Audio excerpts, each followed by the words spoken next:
This week on the WriterCon podcast, I would say what has helped me for sure to continually assess is know why you're writing.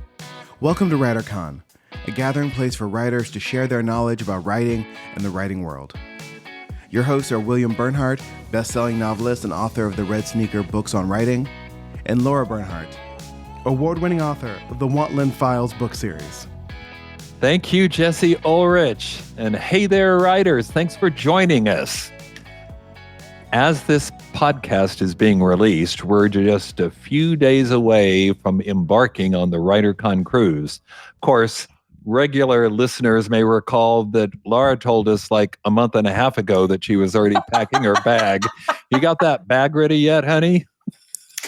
Well, when I had that kind of impromptu trip to New York, it disrupted my cruise packing. But I have most of my outfits kind of picked up and hanging, ready to go back into the bag. So I'm super close. Fabulous. And Jesse, you're coming on the cruise. You're going to speak on audiobooks and podcasts and other related matters. And your wife, Michelle, is coming to the writer sessions, right? That's correct.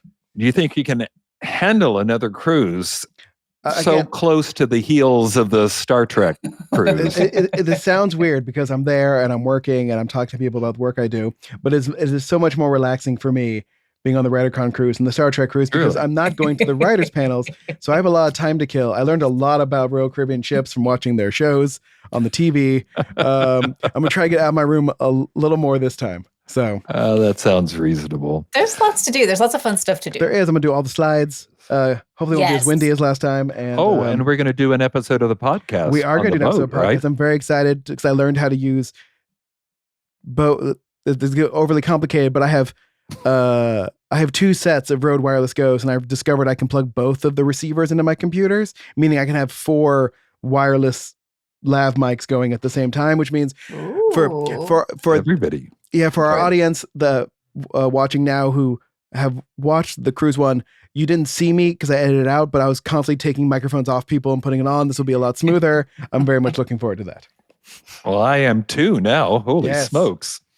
All right. Our guest today is Stephanie Dooley, who writes as S.L. Dooley. She's the award-winning author of the Portal Slayer trilogy, and she has a new book out, not in the trilogy, but still wonderful, called The Cold Moon Carnival. This is the exciting conclusion to her fantasy duology. That means 2 books, right, Jesse? Yes. Duology. It started last year with the release of The Summertime Circus. These stories blend magic and adventure and family in a race against time. We'll talk to her about all this and more. But first, the news.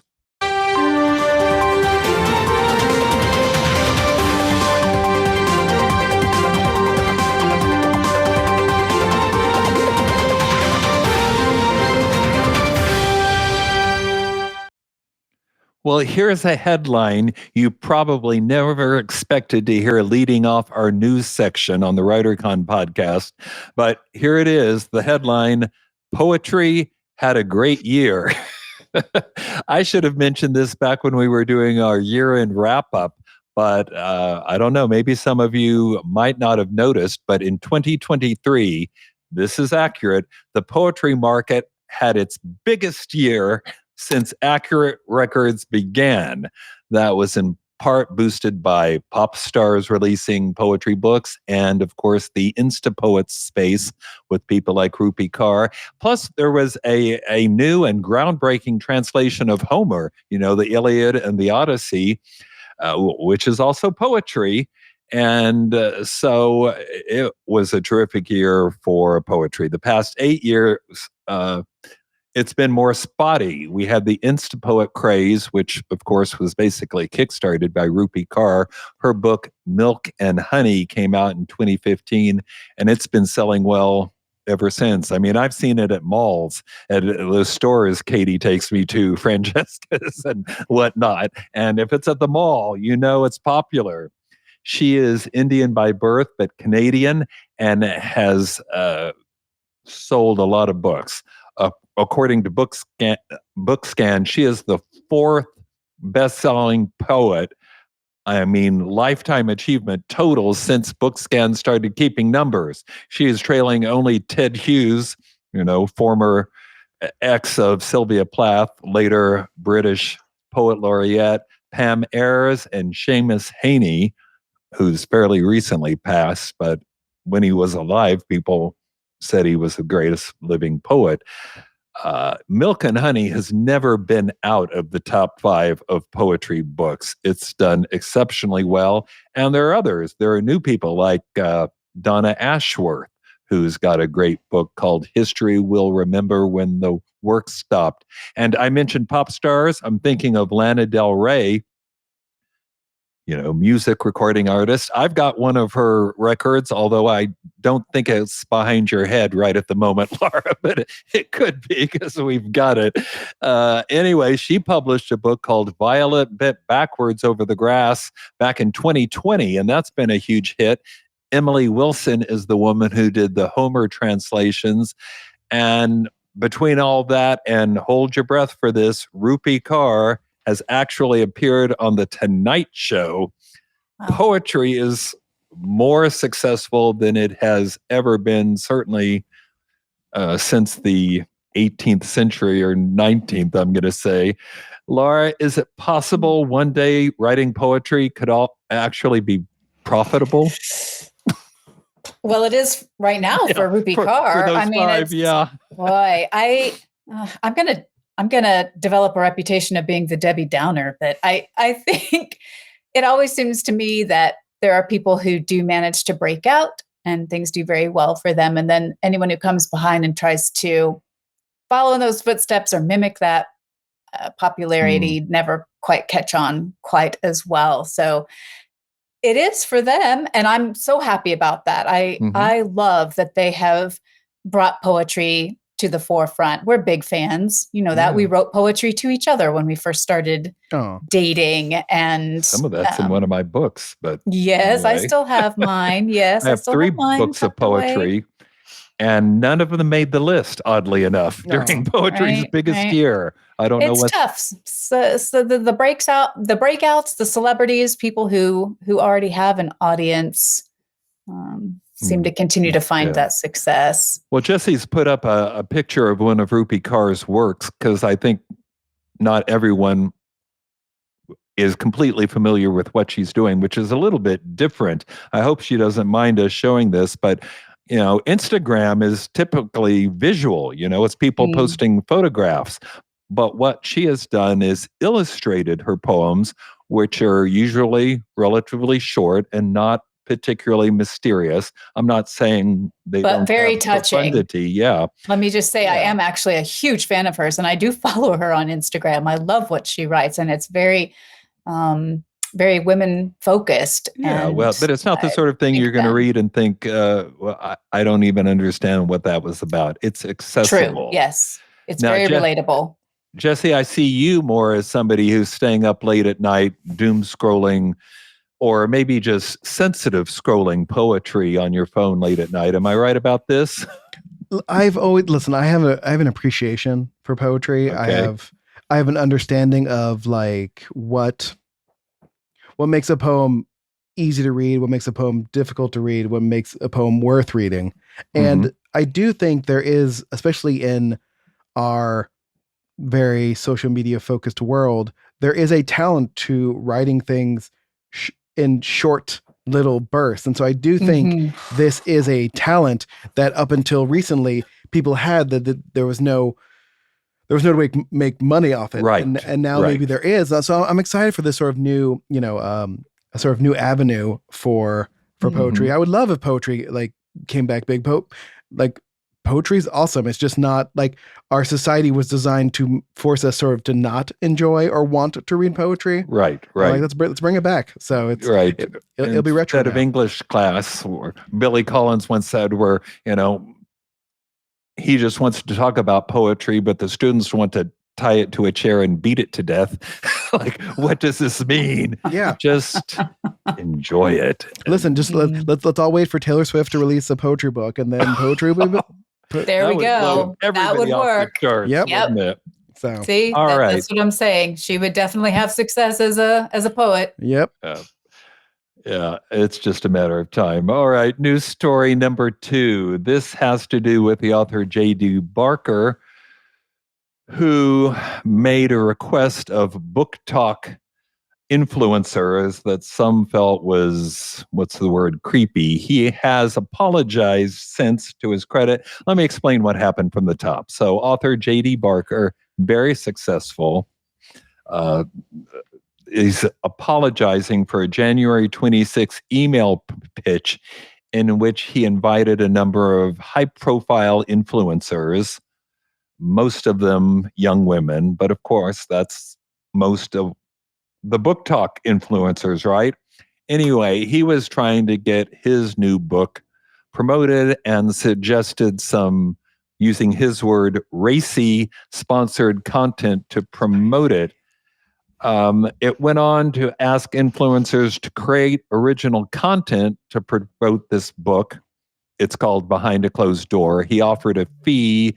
There's a tiered scale of how many followers they have translates into so much money. But in order to be approved, the posts had to include the book's cover image, some specific hashtags, and they were encouraged to, again, quote, let creativity rule and embrace the fact that, quote, this book is spicy.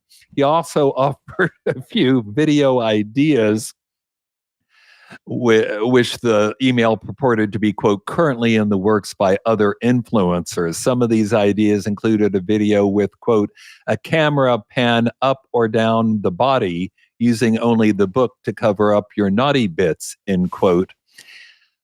Or a video about, quote, the most taboo place you've ever had sex, end quote. A number of the TikTok influencers aired their grievances, and in the aftermath, Barker has been dropped by his agent. His publisher is being quiet. They're apparently on the fence or something, but anyway.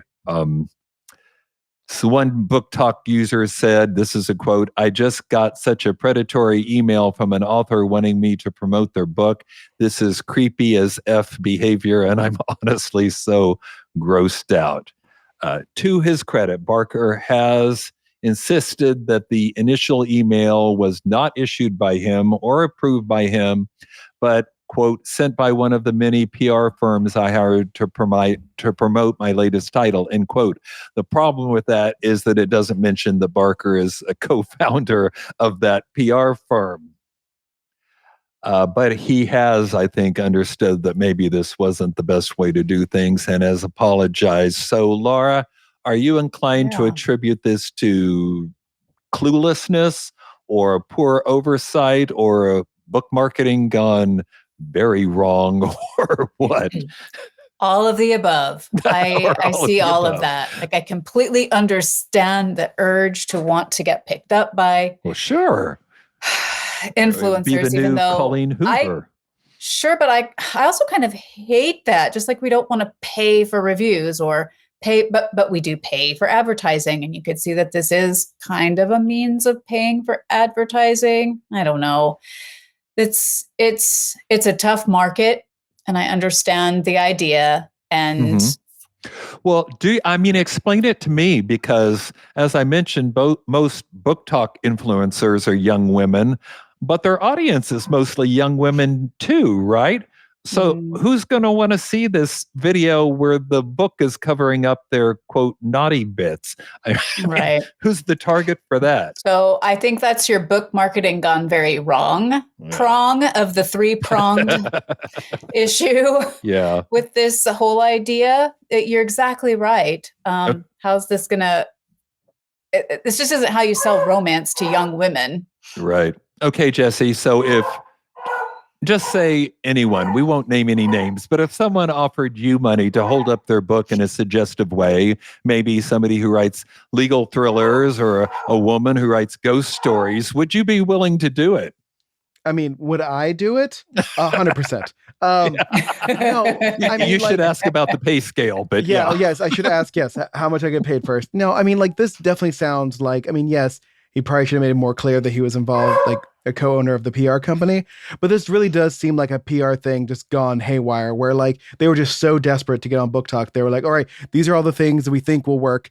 And they really should have like been more in conversation with these Book Talk influencers and less like do these things. Yeah. I like that idea. Yes. Right. But it does feel, especially if I imagine the people writing these messages were men writing to these young women, like, this is why you want like a diverse group of people to work with, because someone probably would have flagged this and be like, hey, maybe this is going to come off creepy. Like everyone has a digital voice, right? And it took me a couple of years working in offices to discover that like when I was frustrated or rushed, I had what I called a asshole email voice, where I was just trying to be concise, but it came off sounding very mean. And I think a lot of times it's just like having someone else look these things over and like think about it before sending. That's an excellent point. Right? Yes. Very good point. Which, if it's true, it got sent out before it was done.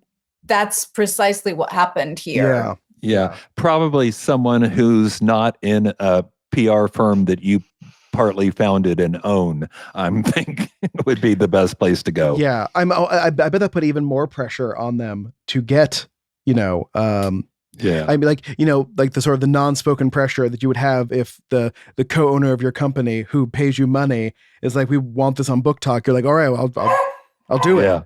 Yeah, exactly. Well, I apologize for that question, Jesse. I was just trying to come up with a question as creepy as this PR request.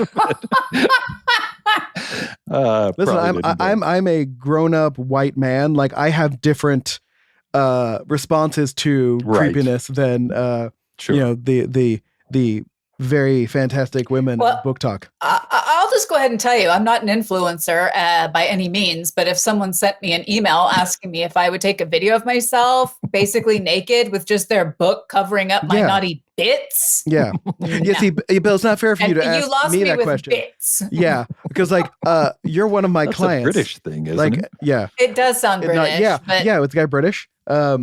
Yeah, but no, like I do anything for my clients. Offensive. So you asking me to do that, I'm like, sure. There's a power imbalance here. And that's the way of the publishing world this week. Jesse, let's talk to S.L. Dooley. Steph, welcome to the podcast. Thank you so much for having me. Hey, traditional first question on this podcast. You probably know it already. If you could offer writers one piece of advice, what would it be? There is so much out there, probably too much, but I would say what has helped me for sure to continually assess is know why you're writing. It's different for everyone, but I think it's important to keep that kind of front of mind just throughout your career. Mm-hmm. Well, then the obvious follow-up would be, why are you writing? Yeah. So we went there. No, it's a fair question, and certainly has changed over the seasons. Early on, I was writing just to process, my own, mental health and writing for kids, and it's evolved over time. But for the most part, I would say that it is always first and foremost, I write for God. And so that has maintained a constant. But I would say right now I'm writing for kind of the disillusioned millennials. And I keep that particular reader right out front. That's a big target audience. So I think that should work. Yes. Am I right in thinking your most recent book is The Cold Moon Carnival, right? Yes, that came out on Leap Day. Yeah. Fantastic. Well, tell us about that. Oh, wow. So that is the follow-up for the Summertime Circus. So it's a duology. The series or the duology is complete now. And so it finished up that story. But I just really wanted to do my main bread and butter is portal fantasy, but I wanted to do something completely different, high fantasy, elves, dragons, the whole thing. So that was kind of, I just had fun with it. It was like being in a playground. It was a lot of fun. You've got a big surprise in this book, which apparently, or I have read, comes from your RPG gaming. And I love games, not necessarily role-playing games, but I love games. So I have to ask, what is this? Without giving away this surprise, can you get us part way there? Absolutely. So it's already up on YouTube. Twisted Tabletop produced it's a 3-series campaign that we did based in the story world. So it brings in the history. So it goes way back. But yeah, and that's kind of all I can say without, giving away some of the surprise in the story, particularly for those who were, did the campaign with me. I'm excited to see their reaction to what they'll find and some of those crossovers. But I love dabbling in different media, especially when you're in the story, and bringing those different elements in.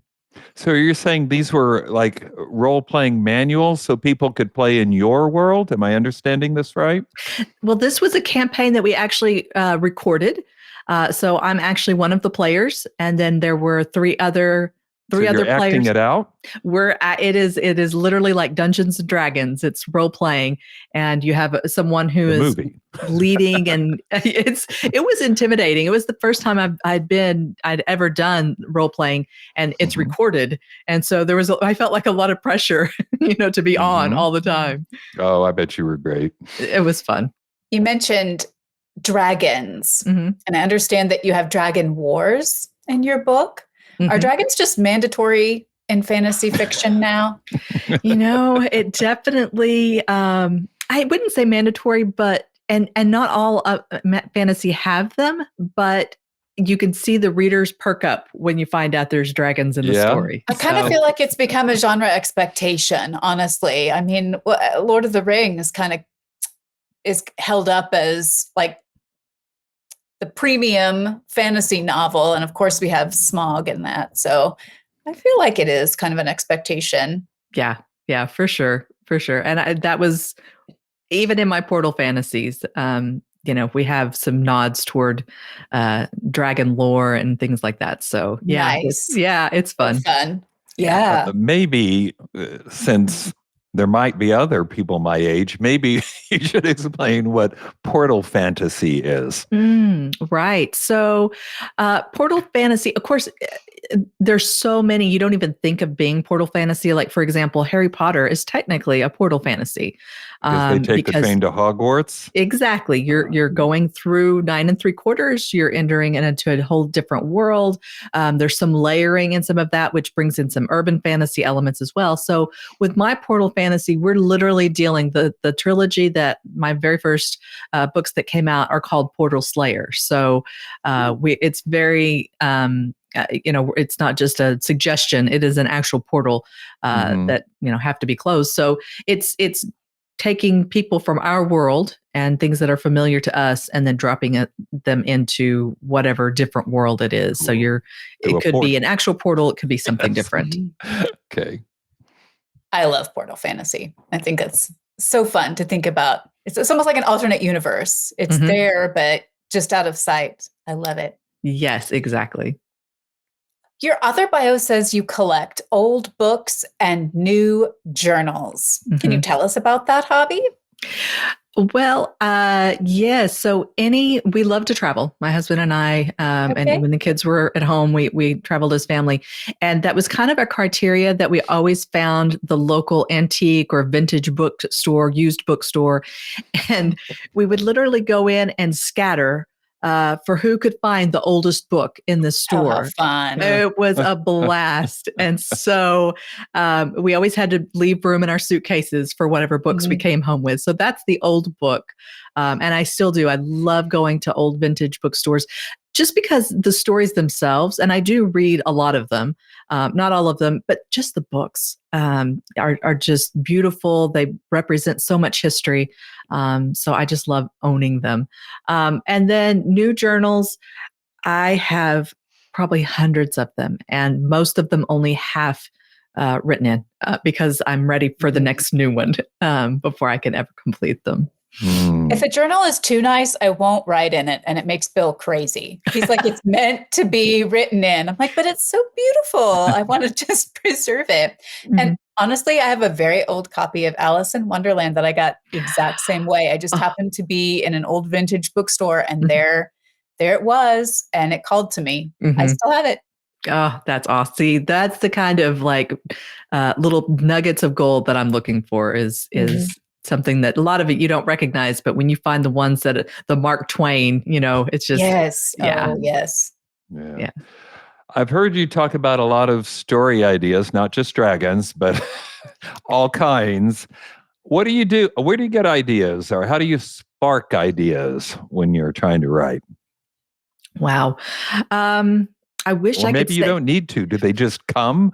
Or I know that, it seems like authors either never have this problem or struggle with it. There's not like a happy medium where it's like, when the time comes, I tend to happen upon I have so many ideas written down and so many stories that I just wonder sometimes if I'll be able to write them all in my lifetime. I don't know, spawn out of nowhere. Steph, I think we're writing soul sisters, honestly, because I'm the same way. I often get asked, well, what do you do when you have writer's block?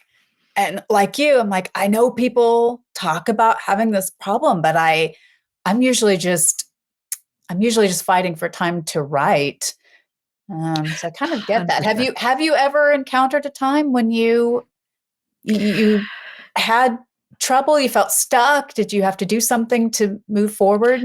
The only time I ever feel really stuck is during the editing process. That is not my, that's where I really struggle to like sit down, work through it. I want to start with the new ideas, the fresh and shiny, but I don't know about you, but I don't know. I usually am juggling a couple of different projects at one time. I have done that, and I am doing it right now. Yes. So I can usually if I do, I'm like stuck a little bit, then I'll just go to the other short story that I'm writing, or I've got a couple of anthologies that I'm writing some short stories for. So, I always have something to keep me busy. I just need to take a bath. The second I get into the water and sit back and relax, it's like, there it is. Now I know what I need to do. Ah, that's a good idea. Okay. I'll have to tuck that one away. I like that. How did you get started writing? It was kind of maybe a two-stage. First, I always have. I've always, even since as soon as I was able to understand story, I was writing stories. But as you get older, some of that magic dwindles a bit. And so when I started college, I started as pre-med. And I didn't do real well. And I think it's because I was trying to be something that I wasn't. And so, once I found, the English department and found my kindred souls, it was off to the races. Fantastic. All right. This is another traditional question that we ask our guests. Are you a pantser or a planner? So do you work from an outline, or do you write from the seat of your pants? So I wish I don't have like an easy answer to that. I would love to just say, oh, I'm a pantser, and the story just comes. I do usually start with a very loose outline. I don't do a real hard firm one. And I know there are people who like, once their outline's done, most of the book is written, right?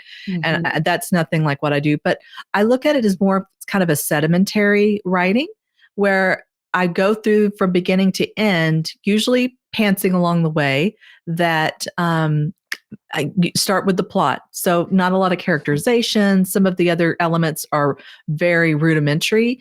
And then I build on that. So then the characters and the characterization starts, and then setting, get some of its window dressing. So I kind of come at it from, I take so many different layers to get the story written. Oh, that makes total sense to me. I do. I work from that outline, but there's going to always be development as I start writing it, and the themes become clear to me, and I've got the recurring motifs and whatnot. So 100%. Yeah. What does a typical writing day look like for you? Like, what's your process? Do you have special time that you're able to set aside, or are you kind of... Right. So, oh gosh, and that is one thing I think I'm still learning, or I feel like I had a season for it and it's kind of exploded a bit. I'm not a morning person, so it has to be in the afternoon. And so that time has to be guarded so carefully, because by the time I'm ready to write and I feel primed, everything else in the whole world is happening, Yeah, sure. So I do have to protect that time really, really carefully. But there have been times where, 3:00 in the morning, I wake up and I have the luxury of just being able to get up and just, I don't even have a notepad. I just get up and I go and write it, or I'll forget it. Oh, wow. Yeah. Smart. Wow. Well, we've talked about Cold Moon Carnival, which is just out. What's next from you? So I am back to the Portal Slayer story world. So getting back to my original, it's a different land that we're entering, but it's still got, we'll see a few of the same characters, which has been wonderful. I've loved when you finish, especially a trilogy, you're so tired of, I just want to get away from all of those characters. I'm so tired of dealing with them, but it's been nice to see them again. It's like old friends coming back and saying, okay, we're going to do this story again. So Haunted is the name of the trilogy that's coming up. Into the Abyss is the first one, and that'll be coming out, in about 60 days. So, wow. Yeah. I'm good on you. Yeah. It's coming up way quick. Well, we really will have to get you back then in 60 days or sometime at any rate. That'd be lovely. Yeah. Thank you so much for being on the podcast. Thank you very much for having me.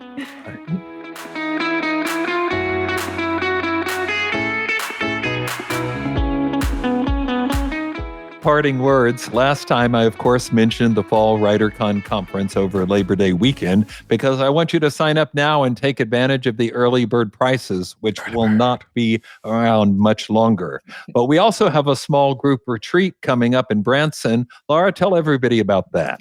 I love our small group retreats. We keep it small and intimate so that you can get one-on-one feedback from Bill and myself on your work in progress, but it's a big enough group that you're also going to be getting feedback from the other people in the retreat. So you've got kind of a built-in support network there. We also will do craft sessions in the morning, and you're going to dictate what we talk about, what those teachings focus on to most help you advance your writer's career. So I hope you'll come and join us in Branson and take advantage of this. Excellent. Well said. Let me also remind you that I am, in addition to being a podcast co-host, I am technically a writer. And my last book was Partners in Crime, but my next will be out in May. The next Daniel Pike book, that'll be the 8th in the series. Of course, he's a lawyer, and these are legal thrillers. And the new one will be titled Justice for All. Will Ben Kincaid be back like he was in the previous book? Yes, briefly. But another one of my series characters is this book's primary guest star, and it's not a team up. It's more like a cage match. And at that point, I'm just going to let you guess. Will you please in the commercial for that book use something from Metallica's Justice for All album? I think that'd be for you. I will. That'll be the background of the book trailer. Absolutely. So that's the title, but I'm going to make you wait for the guest star and what it's about. But watch for Justice for All. All right. Am I also going to be in the video holding your book up in front of my naughty bits? Would you? That's not creepy because we're married. Yeah. So that's that's an acceptable way to promote your book, right? And I'll do the same when your next book comes out, honey. Yes. That'll sell like a lot of John copies. Cena on the Oscars. Yeah. Let's all pull a John Cena at the Oscars. Well, not exactly the same, but okay. All right, everybody. Until next time, keep writing. And remember, you cannot fail if you refuse to quit. See you next time.